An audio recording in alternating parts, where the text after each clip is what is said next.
Hold on 1 second. Okay. 1 second.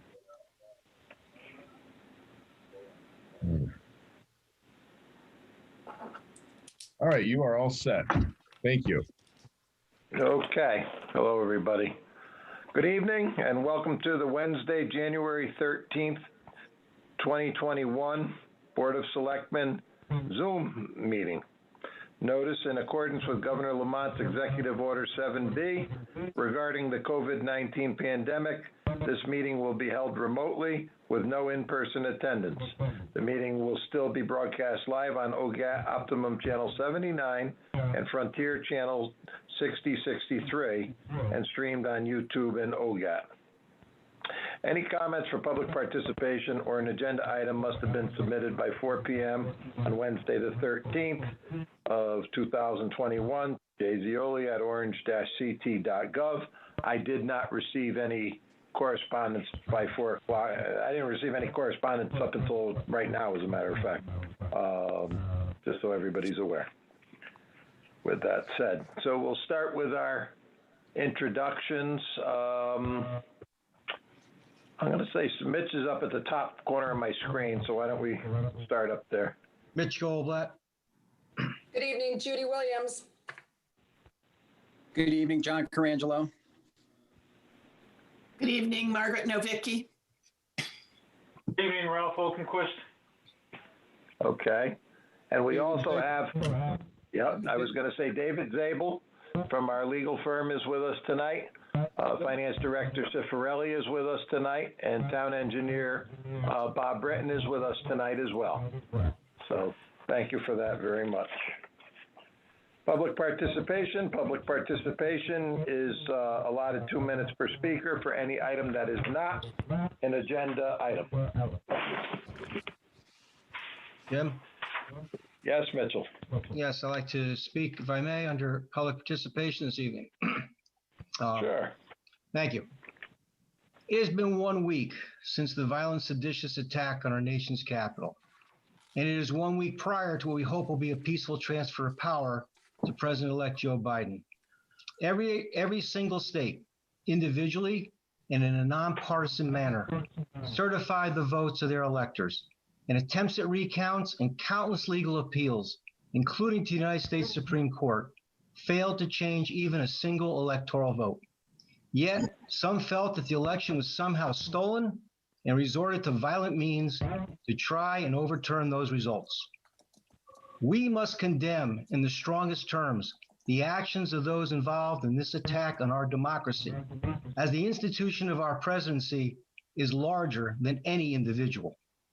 I am thankful that none of the members of Congress or the vice president were injured in this coup attempt. Unfortunately and tragically, though, some people were injured and others died as a result of this violence, including Capitol Police. The events that unfolded last week were an affront to all law-abiding citizens. We serve as members of the Board of Selectmen as a result of an election, a fair election, an election by our constituents. Some of us have lost elections. It is not easy to accept defeat, but after the people have spoken and after the shock and dismay, we realize that the vote is final. Yes, we scrutinize the results, and sometimes a recount is necessary. But in the end, we don't call for insurrection, we don't storm the state capitol or the town hall, but rather politely congratulate the winner, call for unity, and govern together. Schools may say that this is a teachable moment. Let this board and all of our elected and appointed officials in the town of Orange stand in unity to condemn this insurrection, and let us pledge our own allegiance to each other, and that no matter what our differences, that we carry out our duties respectfully and for the betterment of our community. Thank you. Good, very good. Good job. And that, just for the general public out there, that is a statement of one individual. I don't want it to be that we're taking action of any sort at this time. That is Selectman Goldblatt's public participation event, which is exactly what makes this America a good place. Everybody should be allowed to have Their opinion should be heard, and it should be peaceful and sensible. A few people, unfortunately, they don't really know how many people were there, somewhere between 500,000 and 3 million. And it's kind of like the good apples and bad apples analogy that we learned when we were young. So thanks, Mitch. Thank you, Jim. Is there anybody else? Margaret? Thank you. Also, as part of public participation, I would like to second the statement made by my colleague Mitch with regard to the horrendous assault on our democracy last week in Washington. I have grave concerns for the future of our nation, our state, and our town if there is no unity of purpose to condemn in strongest terms the murderous violence that occurred and the fires of hatred, racism, and division that have been stoked at the highest levels of our government. I genuinely fear where we are headed as a nation. As elected officials of our town, we, the Board of Selectmen, need to take a public stand. We must make our voices heard. Silence, in this case, is not acceptable. Silence only feeds the beliefs of some that it's actually okay to attack the very foundations of our democracy in support of a duplicitous, dangerous demagogue. We must stand up and condemn violence, hatred, racism, and division. We took an important step in Orange by openly debating the issue of racism as a public health crisis. We reached a compromise, but it seems since then progress has stalled. We are still waiting for the task force to be appointed by the first selectman, and I hope we can hear about that tonight. We've been elected to lead. We owe it to our citizens to unite, condemn this assault on our democracy, and move our town forward. Thank you. Okay, that was an opinion of Selectman Novicki under public participation also. Thank you. Is there anybody else? If not, there are a few announcements I have here. Ralph, did you want to speak? I just wanted to say that you may have it in your list of announcements, but just to bring forward the unfortunate demise of Mr. Ray O'Connor, who's been serving the town of Orange for 50 years or more. And I've known him personally, and he's just a wonderful man, and he's done so much for the town. I just want to recognize him for that fact. Thank you. Okay, thank you, Ralph. Yes, that was first thing on my list is Raymond O'Connor, who was involved with many committees here over the years in the town. He was a Lambert Road resident, really a terrific guy, an accountant, wonderful wife, Diana, and daughter, Patty. And unfortunately, he passed away a few weeks ago. And he had made a lot of contributions to the town of Orange over his years. So you're correct, Ralph. He was a good guy. Monday, January 18th, the town offices will be closed in observance of Martin Luther King Day. The transfer station, though, will be open. We'd like to wish Fred Kendrick a happy retirement from the registrar's position and welcome Valerie Spinacy, who was sworn in on January 6th as the new Republican Registrar of Voters. We have posted more information regarding the COVID vaccines on the website. And many people have gotten some strange emails and questions and texts out there. We can only keep feeding you the information as the state gives it to us. They've changed a few rules to the game as it goes along. And some of our employees have gotten opportunity to get vaccinations through the appointment system, whether at Griffin Hospital or down in Milford at the Parsons Center. When it all started, one of the things we were directed to purchase was a refrigerator freezer type unit to the tune of $1,800 as the recommended unit. We also had to install a new generator at the OVNA, install new wiring connections for this new generator at the OVNA, also a new emergency phone line and alarm line at the OVNA in case the power were to go out. And we got all those things, and last week the Department of Health proceeded to tell Dr. Amir that the freezer unit that we bought was not the right one, probably a couple weeks ago now. And so we have to buy now a $2,700 freezer for that. However, that hasn't stalled us. We do have a working agreement coming forward with Quinnipiac Valley Health, which Dr. Mohammed is also a consultant on their group, and we're waiting for an answer to an insurance coverage question for the doctors, PAs, clinicians that could be volunteering to provide shots at the clinics.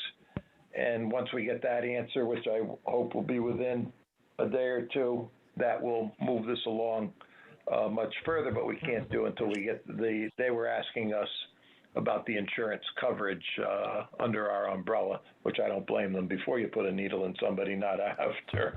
So that's what we're working on.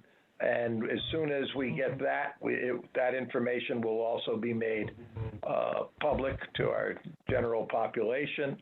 And in the meantime, there are other opportunities out there. I'm hearing about people finding shots through multiple avenues. So if you keep surfing the computer system in the State Department of Public Health site, which our website directs you to some information there, you may find opportunities sooner than later, but we all will have the opportunity to get the vaccine. Do we know which one yet? No, it could be Pfizer, it could be Moderna, it could be Johnson & Johnson, but at this time, we know it's coming. We've resolved our requirements on that, and so now we're waiting on this next one as it moves along. Jim? Yes, Mitchell. Question and a comment. Question is, do we know if our police force and our volunteer firefighters were able to get vaccinated during the 1A stage? Police, firemen, public works that have chosen to get vaccinated either have or are getting done, whether in Milford at Parsons or at Griffin and Derby are I believe, the two locations within our 10-mile radius to get them done. They have had the opportunities for that, and I think that education staff is coming up on that too. And so yes, answers your question. Okay. No, thank you. That's good news. And then the comment is the fact that today I learned that things are shifting, and now the latest priority is going to be to all individuals over 75, which is going to throw things a little bit in a tizzy as to where we thought the next 1B was going to be, but it seems to be pushing for anyone over 75. And there's supposed to be an announcement, I think, tomorrow or Friday about procedures about that as well. So we'll bring people up to date. You are correct on that. I did speak with a person today who was very concerned that was 70, I think they said they were 72 or 3, but they have multiple health issues and they wanted to know. So I gave them our OVNA director's direct line, and I said, you better talk with her and see what she can do. John Carangelo. Jim, do you know or can you comment on the process in which any family who is in the 1B has to undertake? Are they to contact OVNA? Like, for instance, my parents, they're in their late 80s. Is there a list being generated? Is there any suggestion or guidance you can give us? Currently, there's a link that you have to go to, and it is all run by the state. And that's when I referred to with my comment about within the 10-mile zone. And you go to that link, and then you proceed from there, filling it out. There's information there that you have to go through, John, in order to do it. If you give Ann a call, she might be able to tell you about that connection that you have to. It might be she might have put it onto the website with the information we received today also. There may be a contact number in that information that was posted on the town website also. But it's you have to have an appointment, and then there's ID numbers and stuff that go with it. It'll probably take longer when a person goes to whichever clinic it may be where you're going to get your shot, to make sure all the paperwork is correct than the actual shot itself. Because, then they have to give you a card that you've gotten your first shot on such and such a day. Your second one, you have to appear on this other second, day a week apart. And there's a lot of paperwork tracking that has to go with this. But there's an increase in the output of vaccine, and they're making more of it available. It's a little bit. It worked easy for like hospital staff and like that because they're right in the facility. The next hurdles are as you're trying to get people to make appointments to come in at, say every 15 minutes, I think the intervals are. And if you think about that, think about our seniors, some of our elderly trying to navigate that system to, make those appointments. But that's where it is at this point. I believe the state the Department of Public Health is tracking all of this through one of their avenues. Thank you, Jim. All right. Margaret. Yeah, just to follow up, Jim, on what you said. I mean, at this time, there is no capability for your average person to sign themselves up to get the vaccine. The way it is working right now is there is a system that is state managed called VAMS, VAMS, and that, and so our OVNA has been taking the names of, say a group of, let's say the firefighters or the EMT people or the police force, and they upload the names into the system, and then the system gets in touch with those people to schedule their appointments. That's how it's working right now with 1A, the group 1A.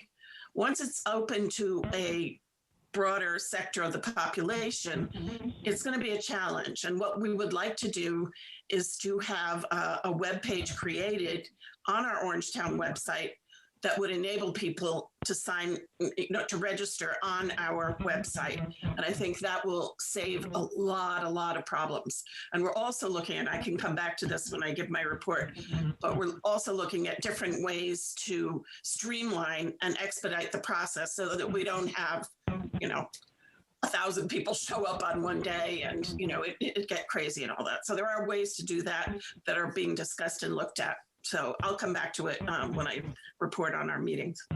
Thank you. Okay. Well, thank you. Well said. But it kind of goes back to what I just said. And you know what, Margaret, I got to tell you, there are people out there in the general public that are working their way through the system and are getting vaccines. I don't know how, but I'm learning of it. I've heard of it. Yeah. I have no idea how they're doing it because we had a discussion specifically on this in our last meeting, and we were told by OVNA that they're the only ones who can upload names into the system at this time. So. Yeah, I know. Well, I mean, it's statewide though, so there's people finding avenues somehow here and there to get through this. The last thing on my announcements was the referendum for the potential Racebrook Country Club purchase. That is a referendum on Tuesday, February 16th. That is going to be from noon to 8 p.m. Noon to 8 p.m. I think the letter went out to the press today, and I believe all of you received it today too, or you should have received it by email today. And it's going out to the general public. Those envelopes started getting stuffed this week, and it will be going out to the general public as well. A little surprised that prior to any real information going out, that the Democratic Town Committee has posted about why should we vote for every referendum, when are we going to say no? So since this is the only referendum, unless they're referring to Amity or the town budget, I'm not quite sure why that would be out there prior to any information going out, but I just found it a little disheartening that we're doing things before information is even out there to the general public, but that's also everybody's right, just the same as I said earlier tonight. With that said, Yep. yes, Mitchell. Yeah, since you mentioned the upcoming referendum, I'm not aware of what you're referring to going out to us, because I don't think I saw anything, unless it's loaded in my email. It just came, Just came. and just sent it by email, yeah. Okay. I'm not checking email on the meeting. But so if you can tell us a little more what that's about, and can you take us through the process? Because I've had several phone calls about this. Some is misinformation, some is just not enough information. And you had told us when we voted on this that there would be a, for lack of a better term, publicity campaign. So I'm hoping that, to help us as selectmen explain this better to people, and also so that when people go to vote, they are fully informed. I know that we're not having a traditional town meeting. Are we going to have some sort of a Zoom meeting that people will be able to get information on, any kind of presentation? So if you help us get through that, Jim, I think it'll help, because today's January 13th, so we got just over a month before people are going to the polls, and I don't think most of the people understand this issue. No, I agree with you, Mitch. That's why the letter is going out this week to every residence in town. Okay. You received it. Margaret says it just popped up on your screens.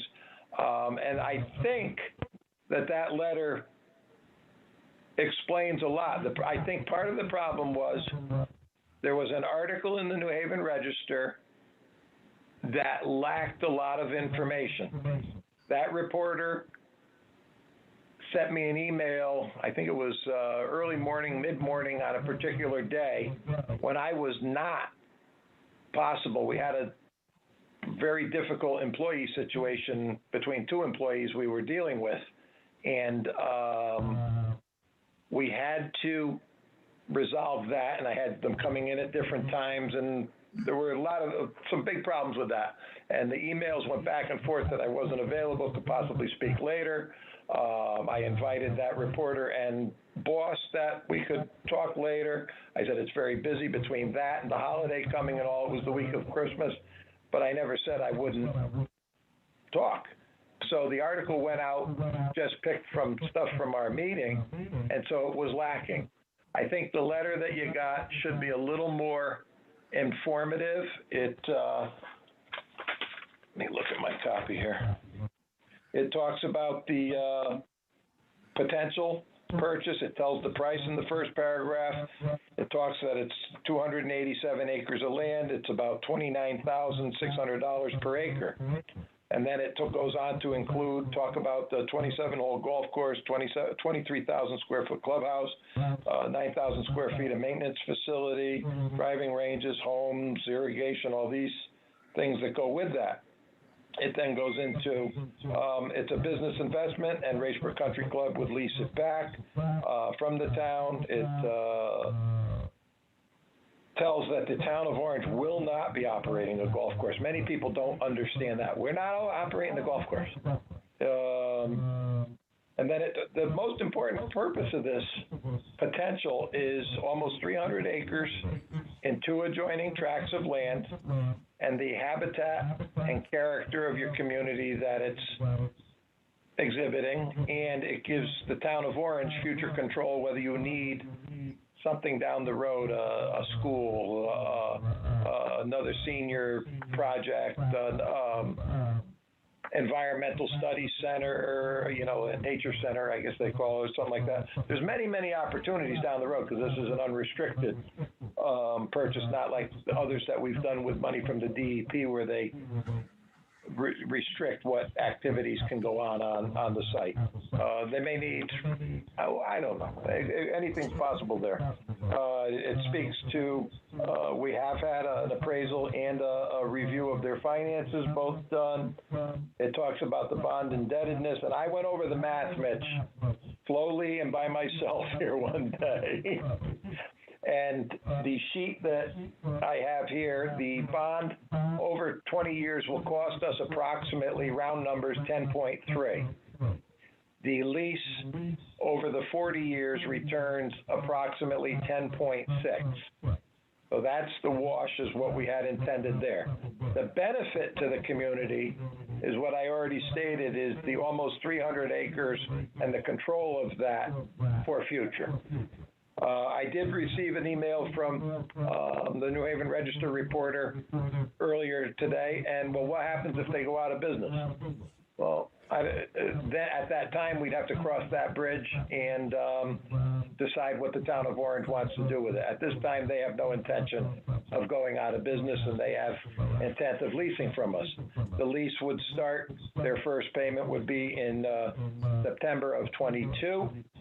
They pay, it starts out at $250,000 a year for the first 6 years, and then it escalates every 5 years up until I think like 35 years, and then it takes a small decline, but we're still able to cover, we come out at 10.6 as opposed to the numbers that were kicking around that night when we first discussed it. It tells that of the referendum is February 16th, the High Plains Community Center. Absentee ballots will be available, requested at the town clerk's office.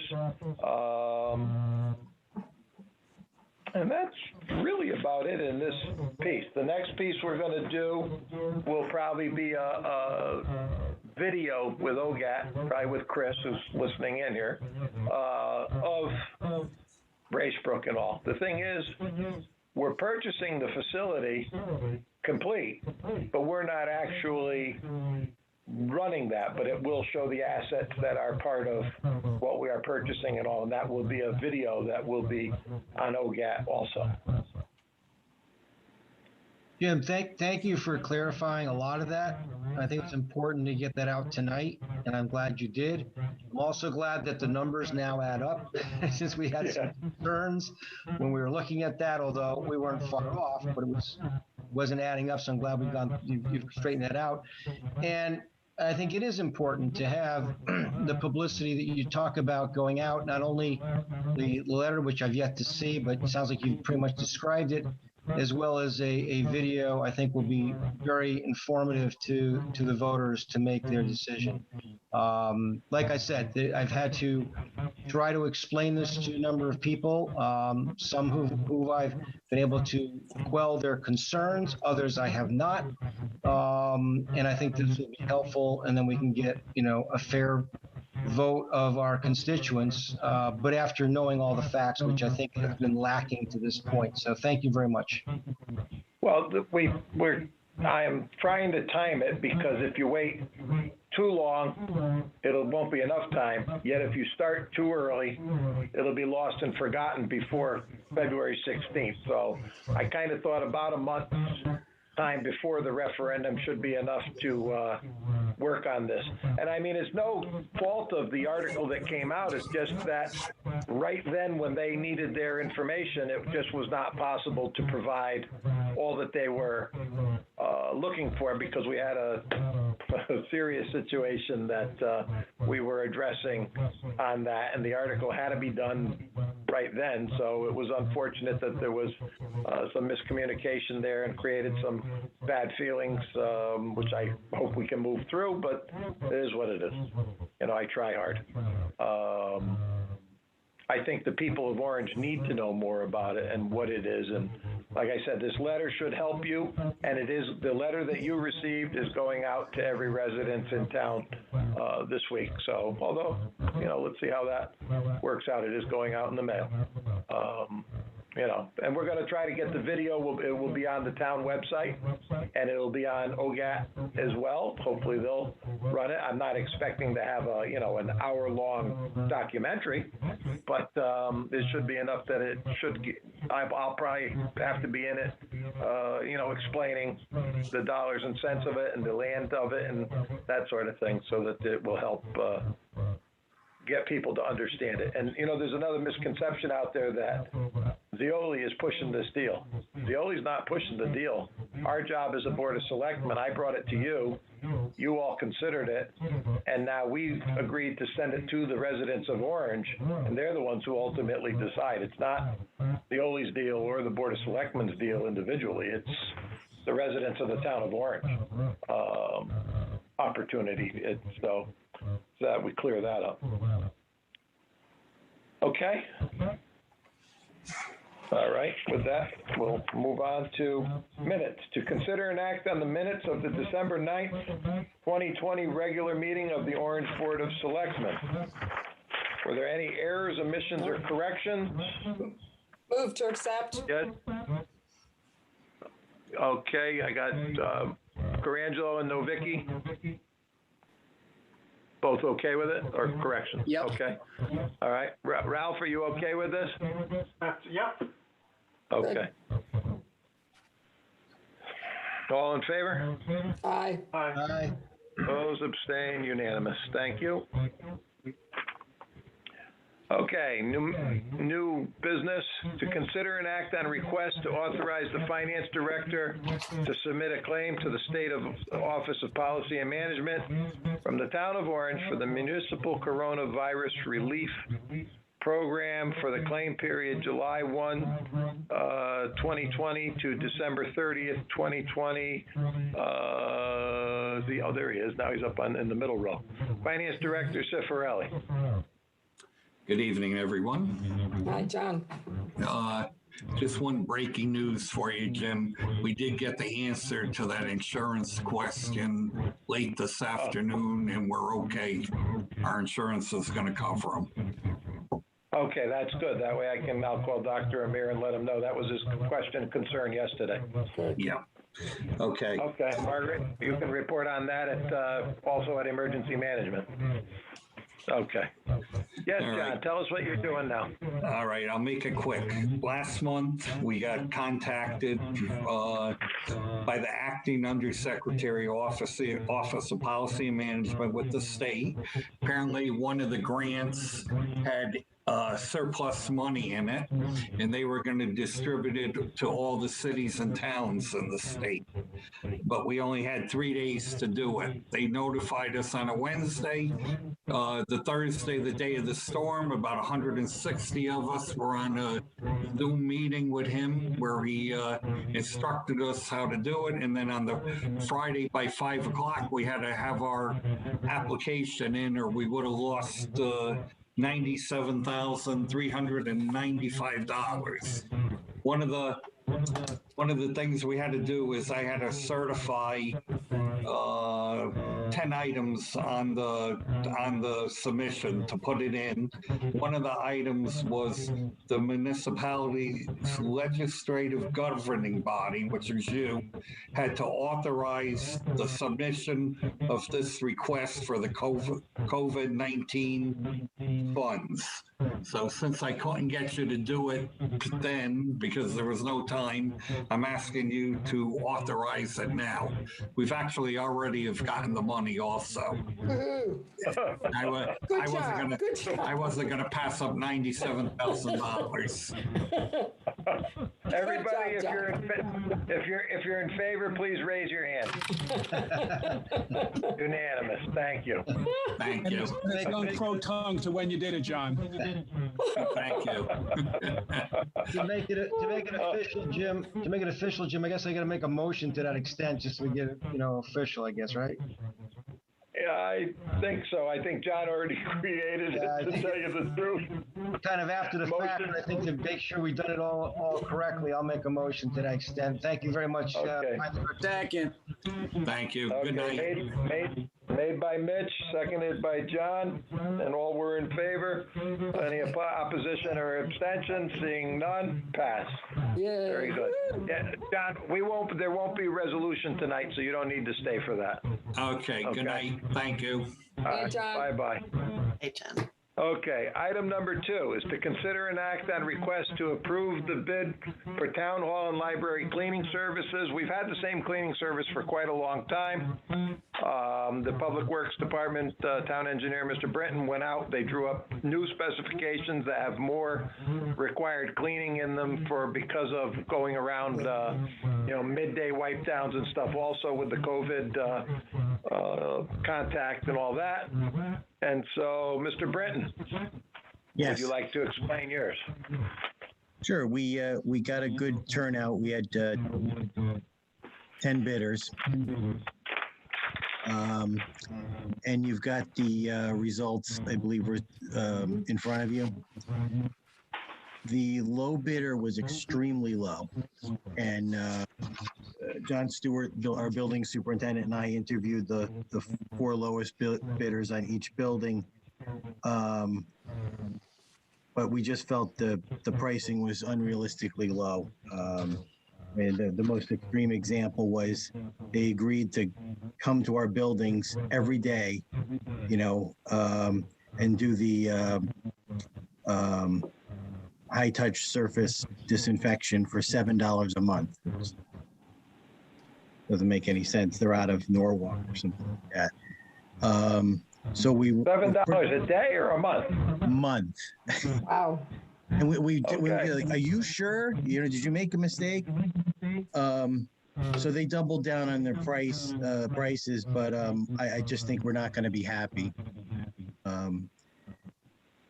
So we went and looked at the second low bidder, checked their references. They're very good. They do a number of buildings for the town of Cheshire. They're very happy with them. They do a bunch of state buildings, the State Armory, DOT in New Haven, Pond Lily, DOT in Rocky Hill. So they were good. We also looked at the next one down for the library, which is not much more money, Champion, and they also had good references, Fairfield and Westport buildings. So if, in one sense, we should go with Uncle Sam's because they're the lowest responsible bidder. And you'll see in my recommendation, I asked you to consider maybe using Champion at the library and Uncle Sam's at the town hall. It's about $35 more a month. But I thought there might be some benefit to having a different company. Could we be able to compare their services? But if you want to go with Uncle Sam's, that's fine too. Okay, you've heard Mr. Britton's reasoning and why he is recommending one cleaning company for each building. He did run this by me. I thought it was an interesting concept. If they were willing to do it for just one building, the company originally, when we went with the one that we've had, they needed the 2 buildings to make it worthwhile, but these companies are all willing to do on an individual basis, so it kind of spreads your exposure a little bit there, is what I can say on that. Questions? Ralph? Yeah, couple questions, Bob. Number one is, you have the cleaning per month cost. What's the frequency of the cleaning? Is it every day or every 2 days or? It's every day. Every day. Every day. So that's 6 at the library and 5 at the town hall. Okay. And that covers everything except the windows and the carpet? Right, and it doesn't cover having somebody come in. This is typically after work hours they clean. So it doesn't cover having somebody come in and do that disinfection during the day, but we're currently doing that with town employees. So we just put it in here so we'd have a price in case we needed it. Okay, thank you. Very good. And so Judy. I have to look at the screen, Jude, sorry, to figure out who it is. Go ahead. Muted, Judy. You're on mute, Judy. There we go. I think it's a great idea to have the two different companies. Number one, you're spreading out the employment opportunities for the different companies. But B, I think it's a good way if say down the next contract time, if one company wants to super shine and get both buildings, then this is a great time for them to prove themselves, so to speak. So I like it, Bob. Good job. Have a little cleaning competition. Hey, you never know. Mitchell. Yeah, I concur with Judy. I think it's a good idea and how to split that up, Bob. I congratulate you on that. It seems to be a fair proposal. I just have a quick question without naming, because I don't recall the name of our current cleaner. Did they bid on this, or was there a problem that caused them not to bid? Or They bid. The company is DBS Building, and they're somewhat higher. Yep. What we found out is they don't actually use their own employees. They're kind of a management company, so they subcontract. okay, and I believe from your narrative, we're going to put this out for a 1-year period beginning July 1st, or is it starting now? We were looking at starting as soon as possible, so potentially February 1, and but then it would go through, so about a 1.5 year period. Okay. Yep. Jim, I'll make a motion just to put on the table that we support Bob's proposal, which would be to engage Uncle Sam's of Bloomfield for the town hall. Looks like it $1,212.13 a month for the regular cleaning, and that would run through June 30th, 2022. And then also to engage Champion Maintenance and Construction out of Fairfield for the library at $2,111 a month for general cleaning, as well for the same terms, as soon as they can be engaged through June 30th, 2022. Okay, motion made. Second. Second. Okay. Margaret, very good. What you'll see there too, you had 10 bidders, but John Stewart had to show the jobs to 27 prospectives came through. Every time he turned around, he was walking through with a different representative for a cleaning service. 27 different groups came and looked at the work. So, and they ended up with 10 bidders out of 27. So, good job. They worked hard to put that together. Okay. I think all in favor? Aye. Opposed? Opposed? Abstain? Unanimous. Very good. Thank you very much. Okay. You're set, Bob. To consider an act on bond resolutions that has been pulled. It's not quite complete yet. For the Racebrook Country Club, but we may have a special quick session once they get the verbiage all correct for that one, so that it can go on the ballots. Atkins is waiting for that to be finalized. Jim, what's our timetable on that to get the resolutions done so the ballots are done in time? Do you know? This week it'll be done. This coming week will be enough time. So we'll need a special meeting within the next week, you think? Yes. Yeah. It'll be a 5-minute meeting. Gotcha. Yeah. Number 4 is this is a interesting one. To consider an act on request to continue the Town of Orange resolution signed April 3rd, 2020, deferment program pursuant to Executive Order Number 7S, Section 6, parentheses A, in accordance with Executive Order Number 9R, Section 1, suspension and modification of tax deadlines and collection efforts for tax bills that become due and payable on January 1st, 2021.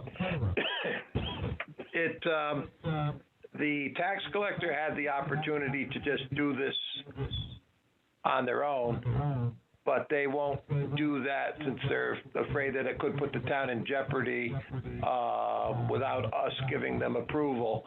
So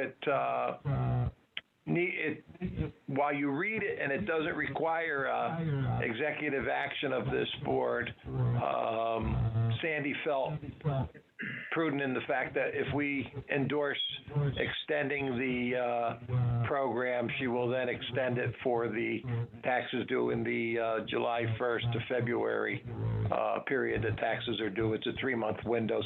Same terms and all as what we had done for the July 2020 term that was then due and payable, I believe, by October 1st or October 30th. I forget when it exactly was, but it's the same type of terms, exact same program. Yes, Mitchell. Yeah, I'll make a motion to pass that, how you just read it instead of having to reread the whole thing. Yeah. Yeah, you don't want to do that. But I'll make the motion, but I do have a question. I don't know if you can answer or not.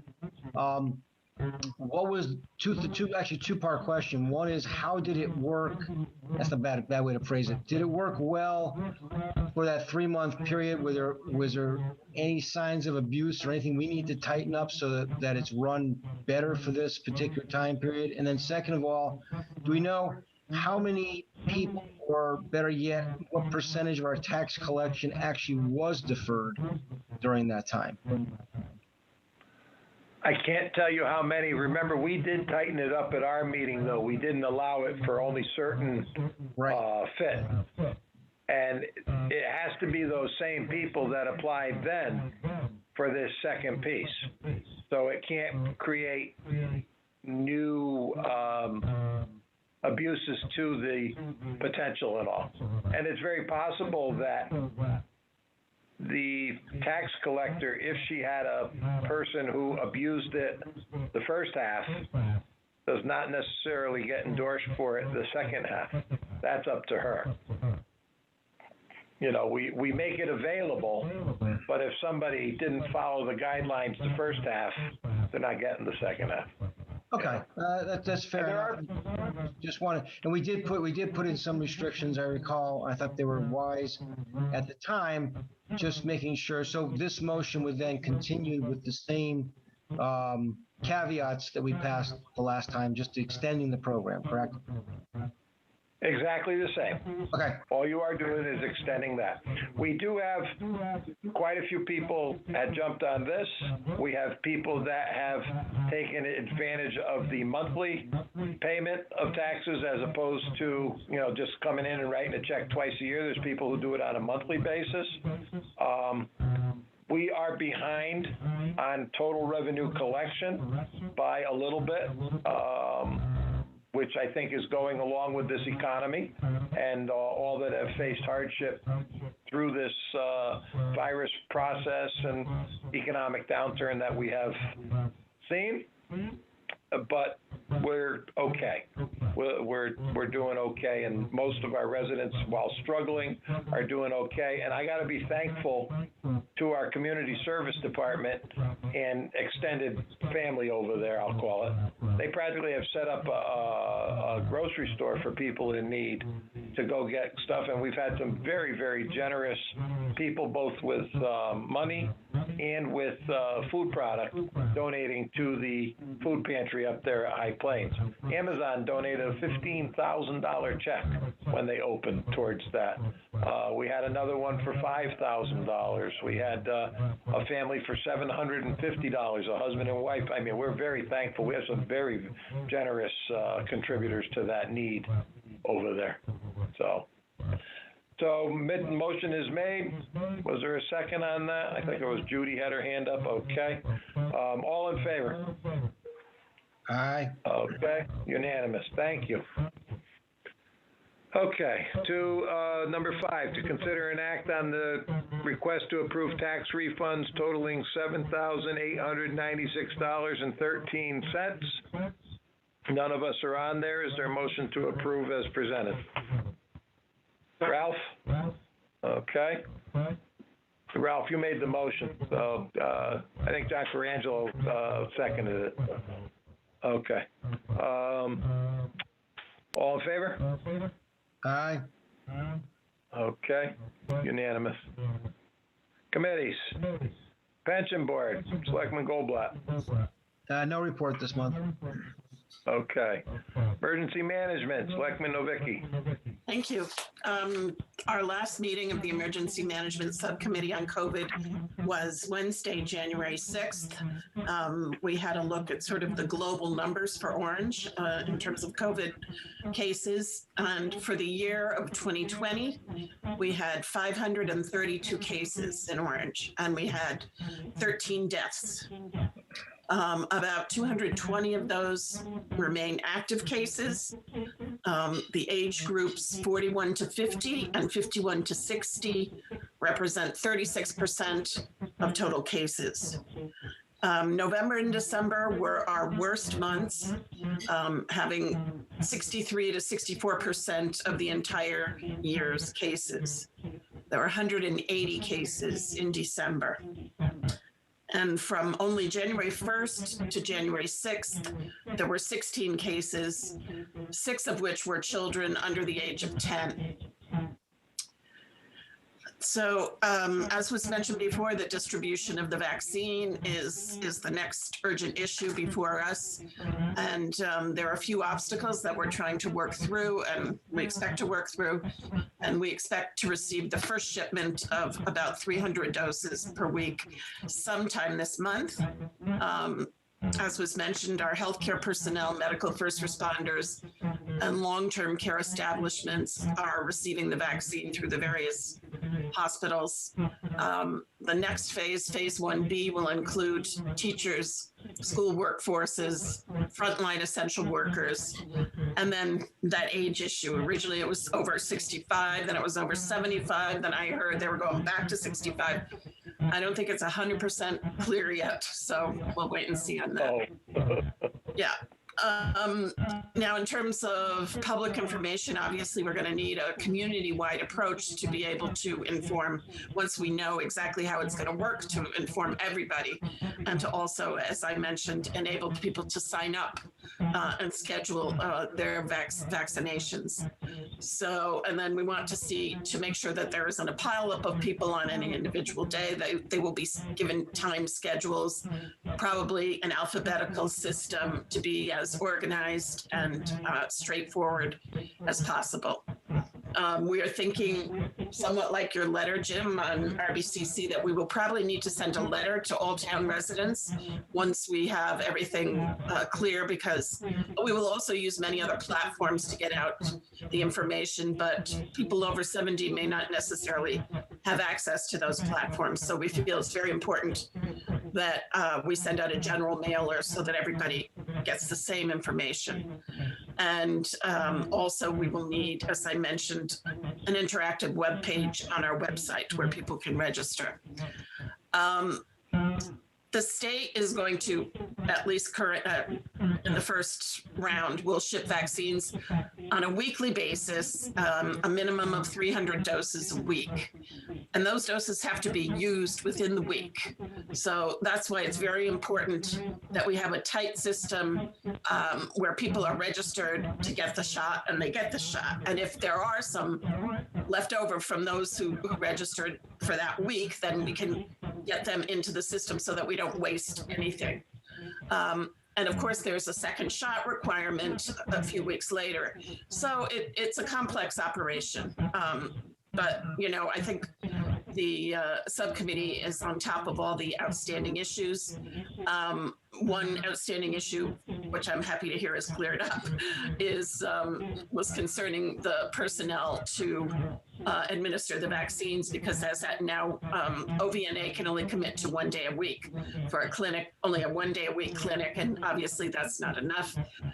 Dr. Mohammed would like to have at least 3 clinics a week, and now that we are able to cover their liability, he's going to be using members of the Board of Health who are clinicians and fully capable and competent of administering the vaccine. So that's great news. these are immediate issues right now, but they're also long-term issues because we're going to continue to need to implement public health measures until at least 70 or 80% of the population has immunity. And the vaccine is going to have to be administered yearly, just like our regular flu shots. So, we have to look long-term at solutions, not short-term, fix it right now and just for now, because this is going to be a continuing operation. As everybody knows, our Department of Public Health is way overstretched and Dr. Mohammed is way overstretched. So anything we can do in terms of supporting him and his needs will be very important. And I thank you. Thank you.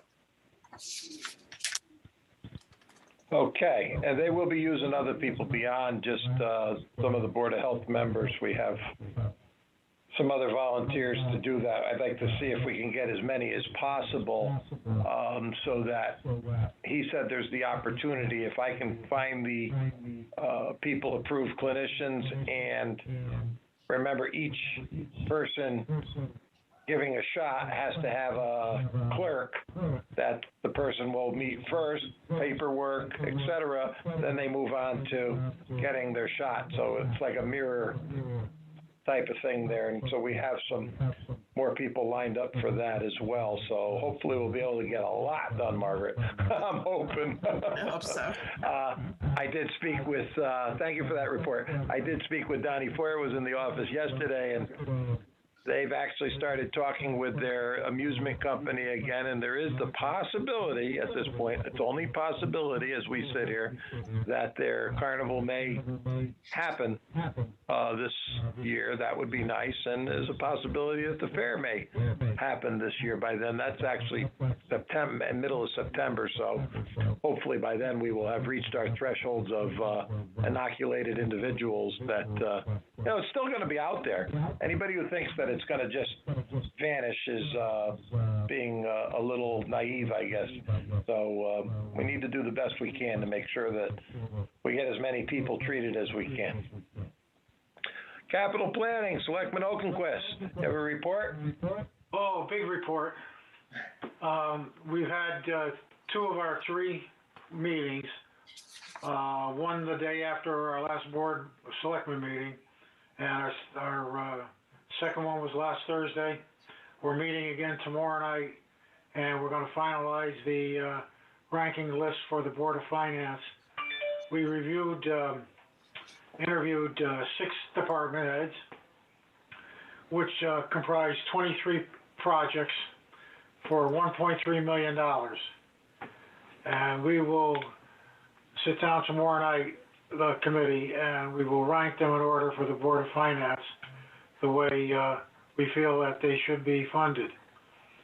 So it's been a short process, but we didn't have as many projects or departments submitting this year as in past years, and a number of projects. So we've got our work cut out for us, but I think we'll do all right.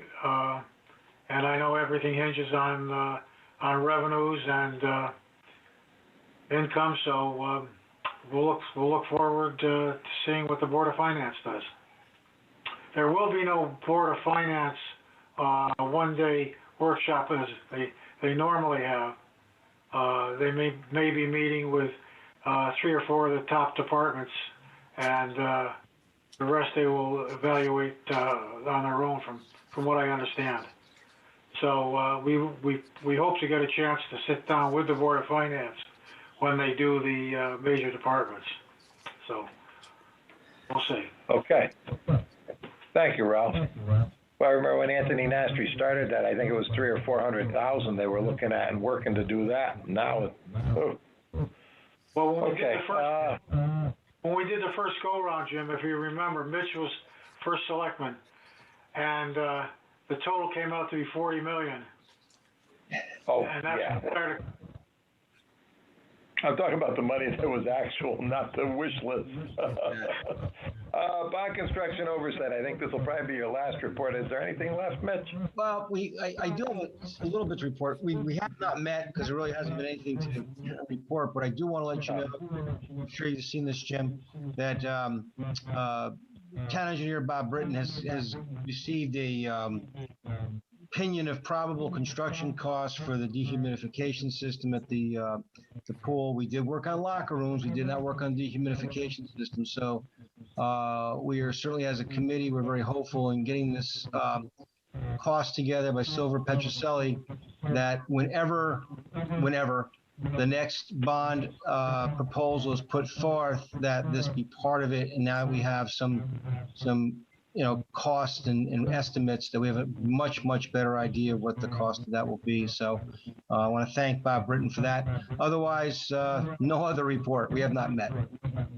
Okay. Mitch, in terms of what you're saying, there's two projects that were submitted, which we are going to leave out for the next bond issue. One of them is a roof replacement for the police station, and the other is for the heating system at the library. And the roof replacement is $300,000, and the heating system, we had quotes a couple years ago at about $300,000, but talking with Bob Britton, he says there's more to be done if we replace that whole system. Right. It's probably an extra $100,000 in labor and other materials besides just the heating system. So you can look forward to that. Well, I think we're all going to look forward to having, and Jim especially, in trying to take that, whatever that wish list is, and paring it down to whatever the next bond is. Yeah, exactly. So, yeah, the next bond, well, whatever, we'll wait and see. Okay. Personnel Committee did not meet, but we will be meeting soon to discuss at least one possibility to resolve the issue we ended up having with the labor situation I spoke of earlier tonight. We may help to bring some resolution to something there. I'll leave it at that for now.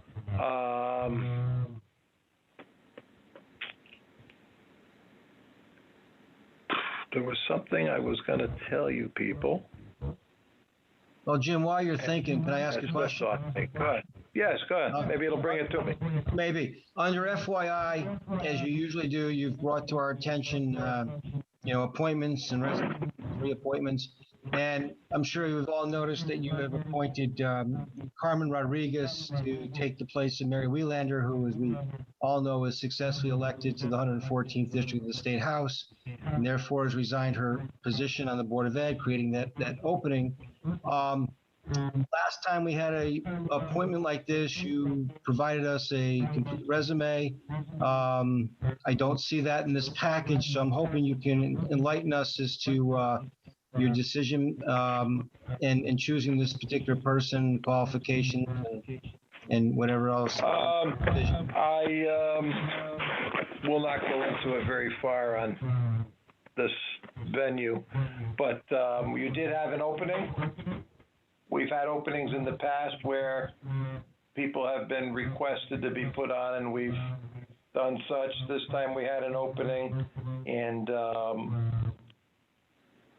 I put it out there that we had availability and that it had to be a person of Democratic registration in order to fill the unexpired term until the next, I think it's still the next biennial election. And I had 5 respondents to that, and each one of them was an excellent individual, and each one had many varied qualities. And upon completion of meeting with everybody, we had to make a choice to set somebody on the board, and woman fit that bill. She's a retired administrator from another school area. She's been a resident of Orange for, I think, 28 years, approximately. Has 2 children that went through the system here, both here in Amity. Came here as a child immigrant. Turns out her father was a Puerto Rican worker recruited by Mr. Casacrio to work on his farm as a laborer, and they grew up in New Haven. They worked hard, did well, and she was able to move to Orange to raise her family. She feels very strong about that, and I think under the circumstances of everybody I had, I said I think it would be a good opportunity for her to be involved, and for the Board of Education some insight and directive there, and having family that's gone through the system and being almost a 30-year resident of the town, I think was important. Thank you. Okay. There anything else to come before the board? Seeing none, is there a motion to adjourn? Motion made, and all in favor? Aye. Unanimous. Good night, everybody. Good night, David. Thank you for sitting in.